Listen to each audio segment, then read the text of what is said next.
चलिए, इकोनॉमिक्स का lecture number 8 है और हम लोगों को डिस्कस करना है कृषि लागत और मूल्य आयोग के बारे में। तो लास्ट लेक्चर में हम लोग डिस्कस कर रहे थे, उसमें हम लोग डिस्कस कर रहे थे आपका जो प्राइमरी सेक्टर है, मतलब जो आपका कृषि क्षेत्र है उसके बारे में। तो भारतीय कृषि की विशेषताएं और बहुत सारी चीज़ें इसमें आई। तो चैप्टर थोड़ा सा बड़ा है, लेकिन एग्रीकल्चर सेक्टर से रिलेटेड जो क्वेश्चंस हैं आपके एग्जाम में आते ही आते हैं, चाहे वो आपका प्रीलिम्स हो चाहे वो आपका मेंस हो।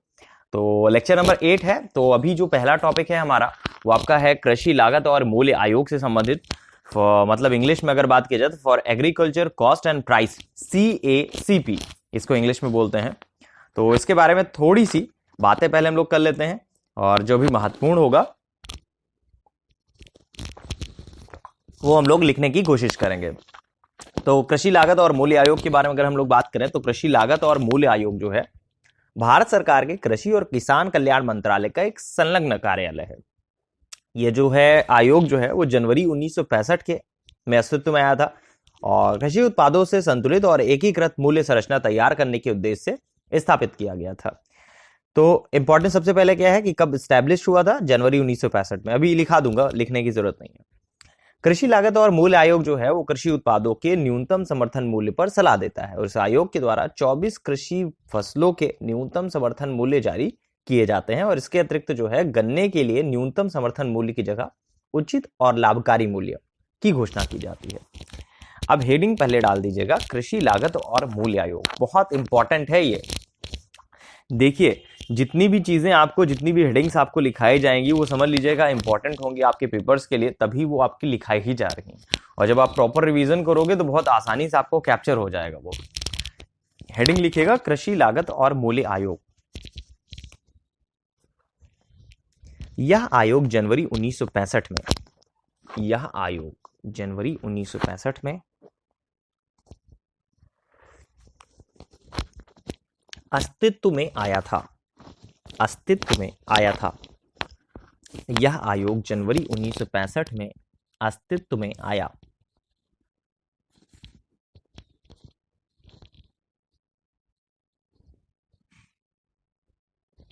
कृषि लागत और कृषि मूल्य आयोग, कृषि लागत और कृषि मूल्य आयोग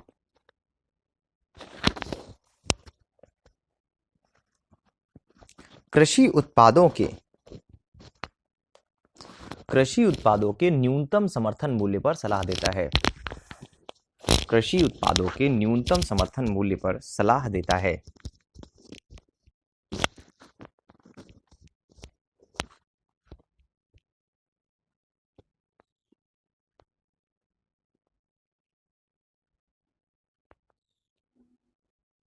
अब बात करेंगे हम लोग न्यूनतम समर्थन मूल्य क्या होता है एग्जैक्टली में। तो मिनिमम सपोर्ट प्राइस मतलब MSP, जो इंग्लिश में आपका तीनों भाषाओं में इसको बोलते हैं। MSP भी कहीं कहीं लिख दिया जाता है, कहीं न्यूनतम समर्थन मूल्य बोल दिया जाता है, कहीं पे आपका मिनिमम सपोर्ट प्राइस लिख दिया जाता है, वो डिपेंड करता है आपका। तो न्यूनतम समर्थन मूल्य मतलब MSP वह न्यूनतम मूल्य होता है जिस पर सरकार जो है किसानों द्वारा बेचे जाने वाले अनाज की पूरी मात्रा क्रय करने के लिए तैयार रहती है। जब बाजार में कृषि उत्पादों का मूल्य गिर रहा हो तब सरकार किसानों से न्यूनतम समर्थन मूल्य पर कृषि उत्पादों को क्रय करने, उनके हितों की रक्षा करता है। सिंपल सी भाषा में समझने की कोशिश करते हैं। बाई चांस मान लेते हैं आज जो है गेहूं 1000 रुपए क्विंटल है, ठीक है, जो मार्केट प्राइस चल रहा है और किसानों को 1000 रुपए लगभग से चाहिए। मतलब ये समझ लीजिए कि 1000 रुपए प्राइस है लेकिन उसका प्राइस घट गया, तो गवर्नमेंट ने पहले ही उसका MSP डिसाइड कर देती है, न्यूनतम जो समर्थन मूल्य है वो डिसाइड कर देती है कि इस साल जो आपका गेहूं का समर्थन मूल्य होगा वो 1000 होगा या 1200 होगा। तो बाई चांस रख दिया 1200 रुपये न्यूनतम समर्थन मूल्य, ठीक है। जो लेकिन मार्केट प्राइस है गेहूं का वो घट के आ गया 1000 रुपये किसी कारणवश। तो अगर 1000 रुपये किसी कारणवश घट के बाहर आ गया है, नीचे आ गया है, तो गेहूं का जो किसानों को जो पैसा मिलेगा वो 1200 के अकॉर्डिंग मिलेगा, ना कि 1000 के अकॉर्डिंग मिलेगा। तो ये गवर्नमेंट को डायरेक्ट सेल कर सकते हैं, तो 1000 रुपए उन्हें 1200 रुपए प्रति क्विंटल मिल जाएगा। तो न्यूनतम समर्थन मूल्य एक तरह से बोल सकते हैं किसानों की हितों की रक्षा करता है, उनको सिक्योरिटी ये प्रदान करता है, चलिए भैया आप उगाइए, आप गेहूं चावल जो भी है आपका वो उगाइए, अगर इससे नीचे जाता है तो वो हम लेंगे, हम बियर करेंगे, आप नहीं बियर करोगे। मतलब मार्केट प्राइस अगर नीचे हो जाता है तो आप नहीं बियर करोगे, हम बियर करेंगे। जैसे हर जगह मैक्सिमम आपकी मार्केट्स जो होती हैं डिपेंड करता है प्रॉफिट एंड लॉस इस चीज पे कि मार्केट अगर हाई चली गई तो भी आपका, नीचे चली गई तो भी आपका। लेकिन इसमें नहीं होता, न्यूनतम समर्थन मूल्य डिसाइड हो गया तो गवर्नमेंट को आपको इतना लेना पड़ेगा, इतने में आपको कवर अप करना पड़ेगा। देखिए इस चीज को इतना बार इसलिए बताया जा रहा है क्योंकि न्यूनतम समर्थन मूल्य आपके एग्जामिनेशन में आता ही आता है और हर साल आता ही रहेगा। तो लिखिएगा न्यूनतम समर्थन मूल्य। न्यूनतम समर्थन मूल्य, न्यूनतम समर्थन मूल्य वह न्यूनतम मूल्य होता है, न्यूनतम समर्थन मूल्य वह मूल्य होता है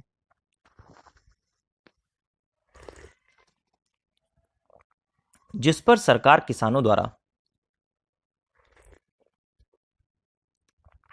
जिस पर सरकार किसानों द्वारा, जिस पर सरकार किसानों द्वारा बेचे जाने वाले, जिस पर किसान सरकारों द्वारा बेचे जाने वाले अनाज की पूरी मात्रा क्रय करने के लिए तैयार रहती है, अनाज की पूरी मात्रा क्रय करने के लिए तैयार रहती है। जब बाजार में स्पीड अपनी बढ़ाइए, जो स्किल है आपकी लिखने की वो स्पीड डेवलप करिए और तेज करिए। जब बाजार में कृषि उत्पादों का मूल्य गिर रहा हो, जब बाजार में कृषि उत्पादों का मूल्य गिर रहा हो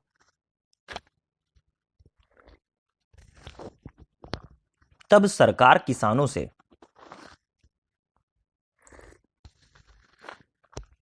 तब सरकार किसानों से न्यूनतम समर्थन मूल्य पर, तब सरकार किसानों से न्यूनतम समर्थन मूल्य पर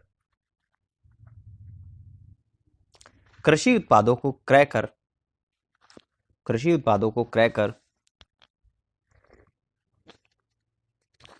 उनके हितों की रक्षा करती है, उनके हितों की रक्षा करती है। किस तरह से रक्षा करती है उसके बारे में हम लोग डिस्कस कर ही लिया है। तो जो सरकार है वो आपका न्यूनतम समर्थन मूल्य की घोषणा जो है वो फसल बोने से पहले ही कर देती है। ऐसा नहीं कि फसल बोने के बाद हो रहा है या फिर मार्केट प्राइस हाई जा रहा है, लो जा रहा है तब कर रही है वो। तो सरकार जो है न्यूनतम समर्थन मूल्य की घोषणा जो कर देती है वो फसल बोने से पहले ही कर देती है। न्यूनतम समर्थन मूल्य की घोषणा जो है भारत सरकार की आर्थिक मामलों की जो मंत्रिमंडलीय समिति है उसके द्वारा कृषि लागत और मूल्य आयोग की जो संस्तुति होती है उस पर वर्ष में 2 बार रबी और खरीफ के मौसम में फसल बुआई के आरंभ में की जाती है। अनाज कौन से होते हैं? 7 प्रकार के हैं, धान, गेहूं, जौ, बाजरा, मक्का और रागी। दालें कौन कौन सी हैं? चना हो गया, अरहर हो गया, तूर, मूंग, उड़द और मसूर हो गया। इसके अलावा तिलहन आता है, अन्य फसलें भी आ जाता है जैसे कोपरा, नारियल, कपास और जूट हो गया। तिलहन में आपका मूंगफली हो गया, सरसों हो गया, सोयाबीन हो गया, सूरजमुखी हो गया, तोरिया हो गया, तिल हो गया, नाइजर हो गया, सीड हो गया, कुसुम हो गया। तो इसमें आपका कुछ ऐसी चीजें भी हैं जिनके बारे में ये भी पूछा जाता है कि इनका जो सबसे ज्यादा उत्पादन है वो कहाँ पे होता है, इस टाइप से। तो वो जहां पे आपका आएगा इस टाइप से तो वहां पे आपको बता दिया जाएगा। फिलहाल अगर यहाँ पे इस तरह से बताया जाए तो 2-3 पॉइंट्स हैं जो मैं बता दे रहा हूँ। जैसे दाल हो गई, दालों के उत्पादन में आपका मध्य प्रदेश नंबर 1 पे है, ठीक है। सोयाबीन में आपका मध्य प्रदेश नंबर 1 पे है। सरसों आपका चेंज होता रहता है लगातार। और इसके अलावा जो लगातार चल रहा है मतलब काफी टाइम से इसी जगह पे स्थिर है उनके बारे में हम बात कर लेते हैं। तो गेहूं हो गया, यूपी इसमें नंबर 1 पे आ जाता है। तो इसी तरह से कई चीजें हैं जो आपका बदलती नहीं है, बाकी चीजें आपका लगभग से बदलती रहती हैं। अब हम लोग मार्केट प्राइस के बारे में आ जाते हैं। मार्केट प्राइस एग्जैक्टली क्या होता है? बाजार में आपका प्रचलित मांग और पूर्ति की शक्तियों द्वारा निर्धारित मूल्य जो है वो आपका बाजार मूल्य कहलाता है।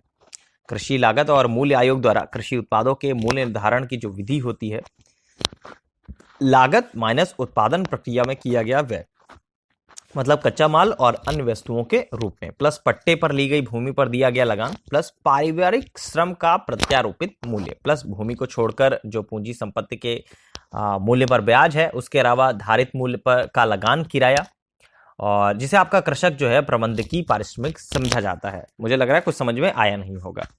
सिंपल सी भाषा में लिखिएगा, आप लोग लिखिएगा मार्केट प्राइस मतलब बाजार मूल्य। बाजार मूल्य,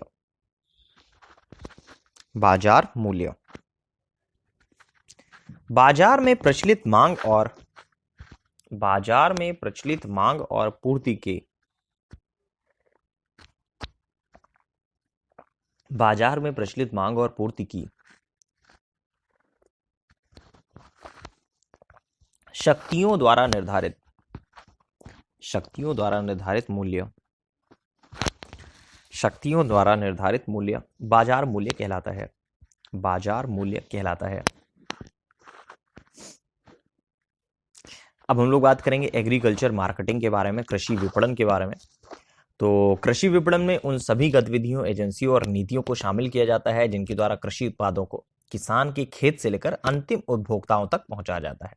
कृषि विपणन में बहुत सारी गतिविधियां एक दूसरे के अंतर संबंध होती हैं, जैसे आपका फसल का उगाना हो गया, काटना हो गया, कृषि उत्पाद का श्रेणीकरण हो गया, विभाजित करना हो गया, पैकिंग हो गया, परिवहन हो गया, भंडारण हो गया, विज्ञापन हो गया, वितरण हो गया और विक्रय करना। मतलब जो एग्रीकल्चर मार्केटिंग में या फिर आपका मार्केटिंग का जो मेन सोर्स होता है, उसी टाइप से आपका जो एग्रीकल्चर मार्केटिंग है वो लगातार चलती है।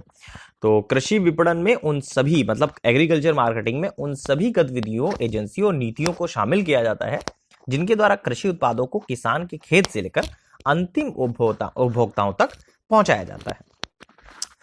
लिखिएगा एग्रीकल्चर मार्केटिंग। एग्रीकल्चर मार्केटिंग कृषि विपणन में उन सभी गतिविधियों को, कृषि विपणन में उन सभी गतिविधियों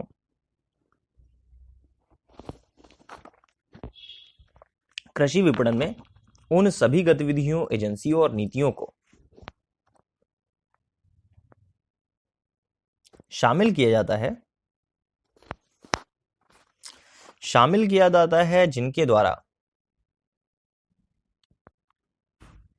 जिनके द्वारा कृषि उत्पादों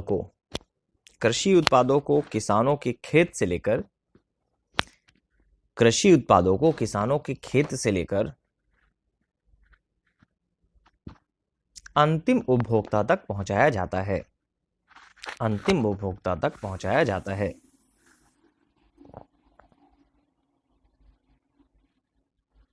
अब हम लोग नेफेड के बारे में बात करते हैं। एग्जैक्टली नेफेड होता क्या है, बहुत बार आप लोगों ने सुना भी होगा नेफेड के बारे में, और नहीं भी सुना है तो हम लोग इसके बारे में पूरा डिस्कस करेंगे एग्जैक्टली होता क्या है। National agriculture cooperative marketing federation of India limited, इसका मतलब हुआ नेफेड। इसका फुल फॉर्म है तो national agriculture cooperative marketing federation of India limited, NAFED का फुल फॉर्म है। कृषि उपजों के विपणन हेतु, मतलब विपणन का मतलब होता है मार्केटिंग, ठीक है, लेकिन जो आर्थिक शब्दावली है उसी का प्रयोग बार बार किया जाता है। जैसे संविधान में आपका प्रयोग हो जाता है संवैधानिक शब्दावलियों का, उसी प्रकार से अर्थशास्त्र में जब आप आर्थिक जो शब्दावलियां हैं उनका प्रयोग अगर करते हैं तो उनके नंबर अच्छे मिलते हैं। इसी वजह से लगातार मैं विपणन शब्द जो है बोलता हूं, और इसी वजह से बार बार आपको बता भी देता हूं कि विपणन का मतलब एग्जैक्टली क्या होता है। विपणन आपका मार्केटिंग होता है। तो कृषि उपजों के विपणन हेतु सरकारी क्षेत्र में राष्ट्रीय स्तर पर जो नाफेड है उसकी स्थापना 2 अक्टूबर 1958 को की गई। नाफेड की स्थापना का जो मुख्य उद्देश्य था वो आपका कृषि उत्पादों के सहकारी विपणन को बढ़ावा देकर किसानों को लाभ पहुंचाना था। नाफेड का जो उद्देश्य था कृषि, बागवानी और वन उपजों का विपणन, मतलब मार्केटिंग, प्रसंस्करण और भंडारण करना था। यह आवश्यक कृषि मशीनरी का वितरण करता था और किसानों को आवश्यक आदान, जैसे आपका बीज हो गया, उर्वरक हो गया, कीटनाशक हो गया, इन सबको प्रदान करता था। यह आपका कृषि उत्पादों के अंतरराज्यीय व्यापार और आयात निर्यात को व्यवस्थित करता था। नेफेड के बारे में लिखिएगा कृषि उपजों के विपणन हेतु, कृषि उपजों के विपणन हेतु सहकारी क्षेत्रों में, कृषि उपजों के विपणन हेतु सहकारी क्षेत्रों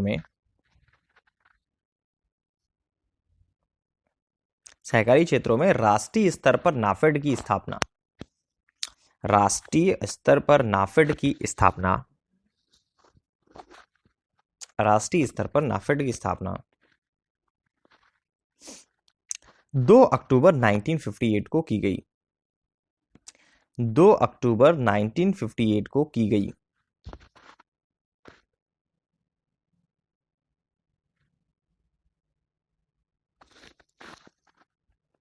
नाफेड की स्थापना का मुख्य उद्देश्य, नाफेड की स्थापना का मुख्य उद्देश्य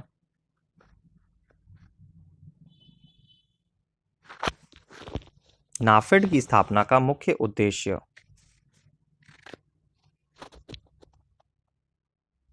कृषि उत्पादों के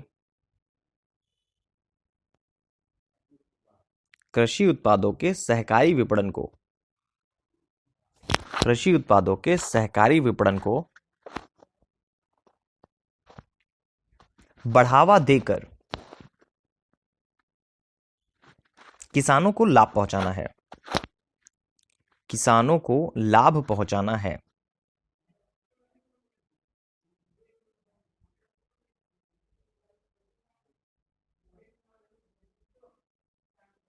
किसानों को लाभ पहुंचाना है। अब हम लोग बात करेंगे ट्राइफेड के बारे में। एग्जैक्टली ट्राइफेड क्या होता है? Tribal cooperative marketing development federation of India limited. तो ट्राइबल ट्राइफेड का जो मतलब होता है, जनजातीय लोगों को शोषणकारी जो निजी व्यापारियों हैं उनसे कहीं ना कहीं छुटकारा और उनके द्वारा तैयार की गई वस्तुओं का अच्छा मूल्य दिलाने के उद्देश्य से भारत सरकार द्वारा 1987 में ट्राइफेड की स्थापना की गई। हम लोगों ने नेफेड की स्थापना के बारे में लिखा था 1958। देखिए कई चीज़ों के जो इस्टेब्लिशमेंट ईयर हैं बहुत ज़्यादा इंपॉर्टेंट होता है, उनमें से आपका ट्राइफेड भी हो गया। नेफेड तो और भी इंपॉर्टेंट है फिलहाल। तो हाँ, अब हम लोग बात कर रहे थे ट्राइफेड के बारे में। तो जनजातीय लोगों को शोषणकारी निजी व्यापारियों से छुटकारा दिलाने और उनके द्वारा तैयार की गई वस्तुओं का अच्छा मूल्य दिलाने के उद्देश्य से भारत सरकार द्वारा 1987 में ट्राइफेड की स्थापना की गई। अप्रैल 1988 की बात है जब इससे कार्यरत ट्राइफेड को पेड़ों तथा वनों के उत्पादों के एकत्रीकरण, प्रसंस्करण, भंडारण और विकास की प्रमुख एजेंसी जो है घोषित किया गया। गेहूं और धान की सरकारी खरीद के लिए ट्राइफेड जो है भारतीय खाद्य निगम के एजेंट तथा मोटे अनाजों, दालों और तिलहनों की खरीद में कृषि और जो सहकारिता विभाग है उसके एजेंट के रूप में कार्य करता था। कृषि उत्पादों के मूल्यों के उतार चढ़ाव से होने वाले नुकसान की भरपाई के लिए कृषि और किसान कल्याण मंत्रालय इसे अनुदान देता है। इसका मुख्यालय जो है वो आपका न्यू दिल्ली में है। तो इसमें 2-3 पॉइंट्स जो हैं आपके निकल के सामने आते हैं, जिसका मुख्यालय जो है न्यू दिल्ली में है। ये भी आपका पूछा जाता है अक्सर एग्जामिनेशन में। और इस्टेब्लिशमेंट ईयर कब है ये पूछा जाता है, तो लिख लीजिएगा। हेडिंग सी डालिएगा ट्राइफेड एक हेडिंग डालिएगा, लिखिएगा। ट्राइफेड एक हेडिंग डालिएगा, लिखिएगा। जनजातीय लोगों को शोषणकारी निजी व्यापारियों से छुटकारा दिलाने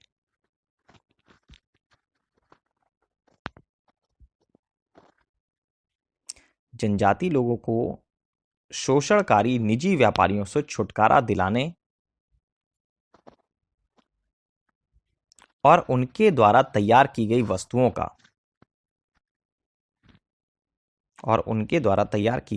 का अच्छा मूल्य दिलाने के उद्देश्य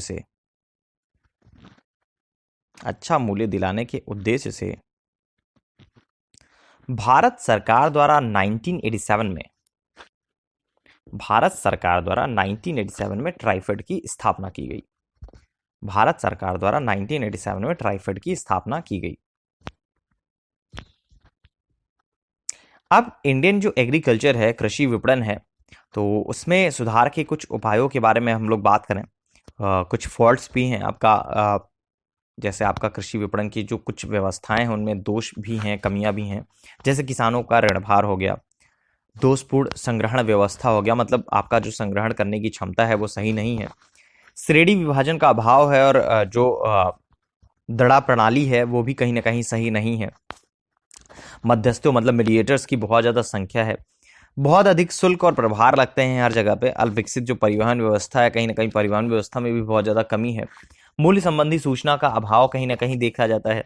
अनियमित मंडियों में आपका कपटपूर्ण रीतियां भी हैं। इसके अलावा विपणन हेतु आपका वित्त का अभाव भी है। मार्केटिंग के लिए आपका जो फाइनेंस की सुविधा है उसका भी कहीं ना कहीं अभाव है। बहुत सारी इस तरह से चीज़ें हैं और ये हो सकता है पूछा भी जाता हो। एग्रीकल्चर की आपकी जो समस्याएं हैं, जो मार्केटिंग की जो समस्याएं हैं एग्रीकल्चर मार्केटिंग की, उनमें से क्या क्या शामिल होता है, क्या क्या किस तरह से चीज़ें आती हैं। कृषि विपणन में सुधार के कुछ उपायों के बारे में अगर हम लोग बात करें, उसमें आपका नियमित मंडियों की स्थापना करना हो सकता है। अगर नियमित मंडियां रहेंगी तो एग्रीकल्चर मार्केटिंग में कहीं ना कहीं प्रॉफिट होगा ही होगा। एक ही राष्ट्रीय बाजार का विकास होना चाहिए जहां पे आपका मूल्य का जो अप एंड डाउन है वो ना हो उतना ज्यादा। कृषि उत्पादों का श्रेणी विभाजन और मानकीकरण किया जाए, उनका श्रेणी में विभाजित कर दिया जाए और मानक के हिसाब से चीजें की जाए। किसानों को बाजार से संबंधित सूचनाएं उपलब्ध कराई जाए। जो किसान होते हैं, फार्मर्स होते हैं, उनके पास मैक्सिमम जो सूचनाएं हैं वो पहुंचती ही नहीं गाँवों में, और वो अपने हिसाब से ही चीजें सेल और परचेस तो ऑब्वियस सी बात है क्या ही करेंगे, लेकिन जो सेल करते हैं अपने हिसाब से करते हैं, तो उनको मार्केट से जो संबंधित सूचनाएं हैं वो गवर्नमेंट को कहीं ना कहीं से उपलब्ध करानी चाहिए। इसके अलावा यातायात सुविधाओं का विकास होना चाहिए जिससे वो बहुत आसानी से मार्केट में जाके अपनी वस्तुओं को बेच सकें। मानक बाट और मापतौल की अनिवार्यता होनी चाहिए, मतलब जो आपका मापतौल है वो अनिवार्य रूप से लागू होना चाहिए।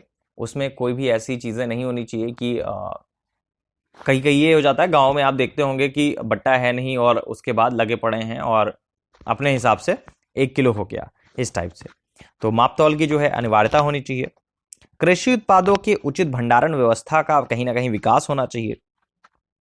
किसानों को वित्त और साख जो सुविधाएं हैं उपलब्ध कराना चाहिए। इसके पहले हम लोगों ने डिस्कस किया है नाबार्ड वगैरह के बारे में। तो एजेंसियां जो हैं वो आपका इनको फंड प्रोवाइड करती हैं, और आगे भी हम लोग देखेंगे अभी किस तरह से कौन कौन से टाइप के लोन्स होते हैं। ठीक है, कौन कौन से लोन ऐसे होते हैं जो आपको समझ में आएगा कि अगर छोटे से छोटा जैसे बीज का उत्पादन भी करना है तो बीजों के लिए अगर किसानों को लोन की आवश्यकता है तो वो कैसे मिलता है। इस टाइप से बहुत सारी इस तरह की चीजें हैं। इसके अलावा उचित न्यूनतम समर्थन मूल्य का निर्धारण करना हो गया। सरकारी खरीद की उचित व्यवस्था जो है वो सुनिश्चित करना हो गया। इसके अलावा ये आपका कृषि विपणन में सुधार के कुछ उपाय थे। देखिए ये आपका इकोनॉमिक्स में तो आएगा ही आएगा, इसके अलावा ये आपका एसए के पोर्शन में भी आ जाता है। ठीक है, तो वहां भी आपको ये सारी चीजें आप नोट डाउन कर सकते हैं, वहां पे भी लिख सकते हैं। अभी फिलहाल नहीं लिखाया जा रहा है। तो हम लोग बात करेंगे राष्ट्रीय कृषि बाजार के बारे में। एग्जैक्टली इसमें एक वर्ड आया था राष्ट्रीय बाजार का विकास करना, मतलब नेशनल एग्रीकल्चर मार्केट। एग्जैक्टली होता क्या है, क्योंकि हर चीज के बारे में बताया, कुछ पॉइंट्स ऐसे होते हैं जो आपको समझ में हो सकता ना है, तो आपको समझना भी है उसको। राष्ट्रीय कृषि बाजार जो है एग्जैक्टली क्या है, नेशनल एग्रीकल्चर मार्केट एग्जैक्टली है क्या, ई नैम बोलते हैं उसको। तो राष्ट्रीय कृषि बाजार एक Akhil Bharatiya electronic trading portal है जो आपका कृषि से संबंधित उपजों के लिए एकीकृत राष्ट्रीय बाजार का निर्माण करने के लिए मौजूदा कृषि विपणन समितियों और कृषि मंडियों का एक प्रसार है। इनैम पोर्टल जो है सभी कृषि उपजन जो उपज है विपणन संबंधी जो समितियां हैं संबंधित सूचना और सेवाओं के लिए सिंगल विंडो सेवा प्रदान करता है। इसमें अन्य सेवाओं के बीच में उपज के आगमन और कीमतों, व्यापार प्रस्तावों को खरीदने और बेचने, व्यापार प्रस्तावों पर प्रतिक्रिया के लिए प्रावधान शामिल है। राष्ट्रीय कृषि बाजार ने मौजूदा कृषि जो उपज विपणन है समितियां हैं और अन्य कृषि मंडल हैं उनको एक बड़ा नेटवर्क से जोड़कर एक विशाल बाजार का निर्माण किया है। राष्ट्रीय कृषि बाजार कहने को तो एक वर्चुअल मतलब एक आभासी बाजार है, लेकिन यह किसी भी किसान और व्यापारी को देश में किसी भी कृषि मंडी में कृषि उत्पादों को खरीदने व बेचने की सुविधा प्रदान करता है। राष्ट्रीय कृषि बाजार का विकास और कृषि किसान कल्याण मंत्रालय भारत सरकार द्वारा किया जाता है। तो राष्ट्रीय कृषि बाजार कहीं ना कहीं प्रॉफिटेबल है, आपका एक आभासी मार्केट तो बोल सकते हैं, लेकिन ये है दिखाई नहीं पड़ता। आभासी का मतलब ही होता है, तो दिखाई तो पड़ता नहीं है, वर्चुअल है, लेकिन ये है कि वहां पे किसान जो है अपने जो चीजें हैं वो सेल आउट कर सकते हैं बहुत आसानी के साथ। राष्ट्रीय कृषि बाजार के लाभ क्या है उसके बारे में हम लोग बात करें तो लाभों के बारे में बात करेंगे तो एग्जैक्टली थोड़ा सा आपको और भी क्लियर हो जाएगा एग्जैक्टली राष्ट्रीय कृषि बाजार होता क्या है। किसानों को राष्ट्रीय कृषि बाजार के माध्यम से कृषि उत्पादों के विक्रय से उचित मूल्य प्राप्त होने की संभावनाएं रहती हैं। देश की सभी मंडियों के धीरे धीरे राष्ट्रीय कृषि बाजार से जुड़ने के फलस्वरूप भारत में पहली बार एक राष्ट्रीय कृषि बाजार जो है विकसित हुआ। राष्ट्रीय कृषि बाजार से संचालित दक्षता और मंडियों के संचालन में जो है पारदर्शिता वो लगातार बढ़ती चली गई। इसके अलावा कृषि क्षेत्र से संबंधित कुछ प्रौद्योगिकी के बारे में अगर हम लोग बात करें, technologies related to agriculture sector के बारे में अगर हम लोग बात करें तो उसमें किसान कॉल सेंटर आ जाता है। किसान कॉल सेंटर होता क्या है उसके बारे में थोड़ा सा बात कर लेते हैं। देखिए जहां पे जो चीजें मैं नहीं लिखा रहा हूं वो लिखने की जरूरत नहीं है, वो सिर्फ सुनिएगा, समझिएगा, क्योंकि बहुत सारी ऐसी चीजें हैं जो नहीं लिखाई जाएंगी लेकिन वो आपको समझने चीजें हैं। ठीक है, वो आप एक बार समझ लोगे, सुन लोगे तो आपको कम से कम ये पता रहेगा एग्जैक्टली ये होता क्या है। उसके बारे में तो फिर लिख ही सकते हैं, बड़ी भी चीज नहीं है, लेकिन जो लिखाना होगा या फिर आपको जो रिवीजन करना है लगातार, क्योंकि ऑब्वियसली बात है नोट्स का ही रिवीजन कर सकते हैं और यहाँ पे चीज़ें समझ सकते हैं। तो नोट्स में आपको समझना है, जब आप रिवीजन करोगे तो वहाँ पे समझने वाली चीज़ें हैं, और यहाँ पे जो चीज़ें होंगी, क्लास में जो चीज़ें होंगी वो आपको देखनी पड़ेंगी, एक दो बार देखेंगे उसे तो क्लियर हो जाएंगी चीज़ें, बहुत दिक्कत नहीं है। हम लोग बात कर रहे थे कृषि क्षेत्र से संबंधित प्रौद्योगिकी के बारे में, मतलब technologies related to agriculture sector के बारे में। किसान कॉल सेंटर उसमें आता है। 2004 से प्रारंभ हुआ था किसान कॉल सेंटर। इसका जो लक्ष्य था, टोल फ्री नंबर 1800-180-1551 के माध्यम से किसानों को सप्ताह के 7 दिन सुबह 6 से रात 10 बजे तक सूचनाएं उपलब्ध कराना। कृषक किसान कॉल सेंटर में कॉल करके कृषि क्षेत्र से संबंधित किसी भी प्रकार की जानकारी जो है वो प्राप्त कर सकते थे और अपनी समस्याओं का समाधान कर सकते थे। 2004 से स्टार्ट हुआ था। देखिए, मोस्ट प्रोबेबली बहुत सारे ऐसे लोग रहे होंगे जिनके यहाँ उस टाइम पे DD1 आता रहा होगा, क्योंकि वो दौर जो था वो DD1 का ही दौर चल रहा था। 19 का जो दशक था, 1990 का जो दशक था, उसके बाद आपका ऑलमोस्ट 2006-7 तक आपका जो दौर चल रहा था वो आपका इसी टाइप से चल रहा था, DD1 लोगों के यहाँ होता था। लेकिन अभी तो ये है कि सैटेलाइट बहुत ज़्यादा विकसित हो गई है, तो हर घर में आपका न्यूज़ चैनल्स या फिर बहुत सारी चीज़ें आ जाती हैं। तो DD न्यूज़ में आपका DD1 में ये चीज़ें आती थी किसान कॉल सेंटर से रिलेटेड, जब आप शाम को देखते रहोगे। मुझे ध्यान है, इस वजह से बता रहा हूँ, शाम को 6-7 बजे के आसपास ये आता था। तो वहाँ पे आप जानकारी ले सकते थे किसानों, जो आपका किसानी से रिलेटेड समस्याएं हैं उनके बारे में, या फिर कृषि से संबंधित जो समस्याएं हैं उनके बारे में। तो किसान कॉल सेंटर का काम ये होता था, 2004 से स्टार्ट हुआ था। तो चाहे तो हेडिंग डाल के लिख लीजिएगा, किसान कॉल सेंटर। किसान कॉल सेंटर ये 2004 से स्टार्ट हुआ था। ये 2004 से स्टार्ट हुआ था।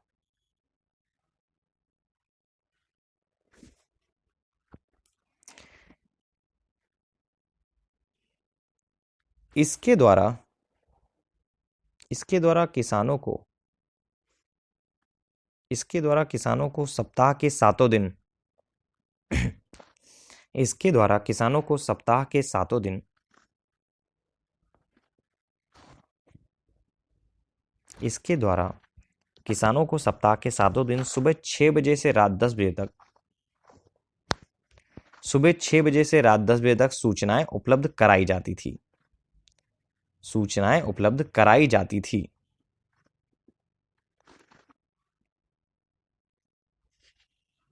अब बात करेंगे किसान पोर्टल के बारे में, फार्मर्स पोर्टल के बारे में। तो किसान पोर्टल का जो उद्देश्य था वो किसानों को एक ऐसा मंच प्रदान करना था जो उन्हें सभी कृषिगत गतिविधियों की सूचनाएं प्रदान करेगा। किसान पोर्टल के द्वारा किसानों को खेती के तरीके, बीजों की किस्में, कीटनाशक मशीनरी और उपकरण और कृषि मौसम संबंधी परामर्श आदि दिए जाते थे। तो ये हुआ आपका किसान पोर्टल। तो कृषि क्षेत्र से संबंधित जो चीज़ें हैं उनके बारे में और भी चर्चाएं करेंगे। हमारा जो नेक्स्ट लेक्चर होगा उसमें हम लोग इससे रिलेटेड थोड़ी सी और बातें करेंगे। उसके बाद ये हमारा आपका कंप्लीट हो जाएगा कृषि एग्रीकल्चर जो सेक्टर है। उसके बाद हम लोग आ जाएंगे इंडस्ट्रियल सेक्टर में, और होपफुली आपका जो नेक्स्ट क्लास होगा उसमें हम लोग वहां तक पहुंच जाएंगे। नेक्स्ट लेक्चर में ही हम लोग वहां तक ऑब्वियस सी बात है लगभग से पहुंच जाएंगे। फिलहाल इस लेक्चर के लिए इतना ही।